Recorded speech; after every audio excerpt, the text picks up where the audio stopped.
Good evening. This is Akashvani, and I'm Lalema Aneja Dang with the World News.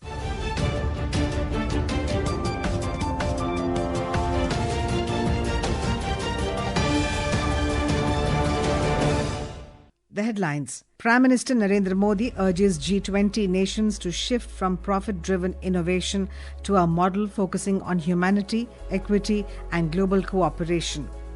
Prime Minister says India, Brazil, South Africa can complement each other's development and set an example for sustainable growth. India and Israel to implement proposed free trade agreement in 2 phases to ensure early benefits, says Commerce and Industry Minister Piyush Goyal. Indian origin steel tycoon Lakshmi N. Mittal reportedly decides to leave United Kingdom as Labour government weighs tax changes targeting super rich. And in sports, Indian women's blind cricket team creates history by winning first ever T20 World Cup for the blind in Colombo. Prime Minister Narendra Modi has urged G20 nations to shift from profit-driven innovation to a model that focuses on humanity, equity, and global cooperation. He said that technology should be human-centric, global, and open source. Mr. Modi noted that India's digital ecosystem follows this vision, helping the country lead the world in digital payments. The Prime Minister was addressing the 3rd session on A Fair and Just Future for All, Critical Minerals, Decent Work, Artificial Intelligence at the G20 Leaders Summit in Johannesburg. Highlighting India's growing leadership in AI and space, Prime Minister said the country is promoting broad participation across sectors through inclusivity and accessibility. He stressed that AI must serve the global good and called for a global compact ensuring transparency, human oversight, safety by design, and strict prevention of misuse. Prime Minister Modi also announced that India will host the AI Impact Summit in February 2026, themed Sarvajana Hitaya, Sarvajana Sukhaya, welfare and happiness for all, and invited all G20 nations to participate. Speaking at the India-Brazil South Africa leaders meeting in Johannesburg, Prime Minister said it is not merely a grouping of 3 nations, but an important platform linking 3 continents, 3 major democracies, and 3 major economies. He said the 3 countries can complement each other's development and set an example for sustainable growth. Prime Minister Modi met several world leaders on the sidelines of the summit. He met Japanese Prime Minister Sanai Takaichi, Netherlands PM Dick Schoof, and Jamaican PM Andrew Holness. Meanwhile, the 12th G20 Leaders Summit at Johannesburg concluded this evening. The 2-day summit commenced yesterday under the theme Solidarity, Equality and Sustainability. Prime Minister Narendra Modi participated in all the 3 important sessions of the summit. We bring in more report from our correspondent covering the summit. During his participation in all the 3 sessions of the summit, PM Modi outlines India's vision for 7 new G20-led initiatives, including a global effort to dismantle the drug terror nexus, a healthcare rapid response team, a traditional knowledge repository, an open satellite data partnership, a critical minerals circularity initiative, and a global framework for talent mobility. The G20 Leaders Summit ended in Johannesburg with South African President Cyril Ramaphosa hailing it a success for multilateralism. With no U.S. government leaders in attendance, South Africa plans to officially hand over the G20 presidency to a U.S. diplomat at the offices of the Department of International Relations in the coming week. Asanyu, Akashvani News, Johannesburg. Prime Minister Modi has since left Johannesburg for home. Union Commerce and Industry Minister Piyush Goyal has said India and Israel are considering implementing the proposed free trade agreement in 2 phases to ensure early benefits for the trade community of both countries. He said it is quite possible that they may come out with the first phase on an FTA so that they can kickstart the benefits faster.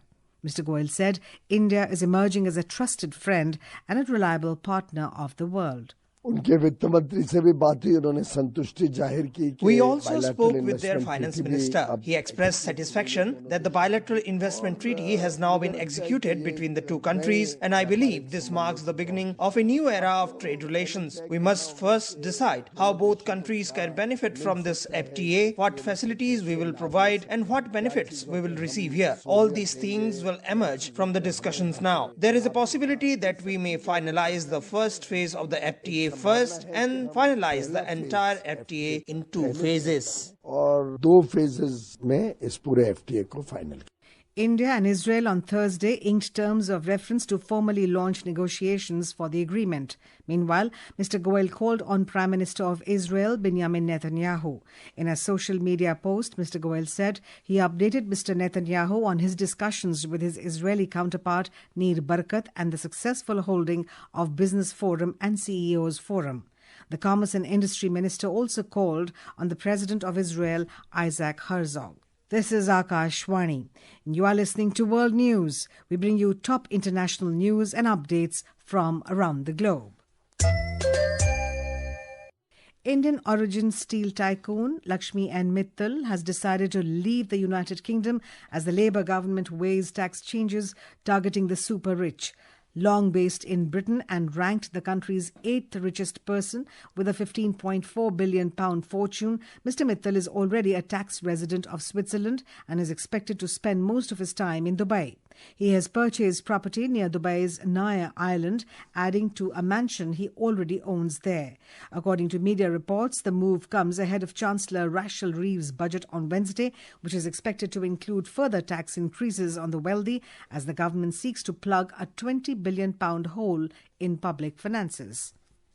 Lebanon's health ministry said that Israel struck Beirut today, killing 1 person and injuring 21. Israel said it was aiming at Hezbollah's chief of staff.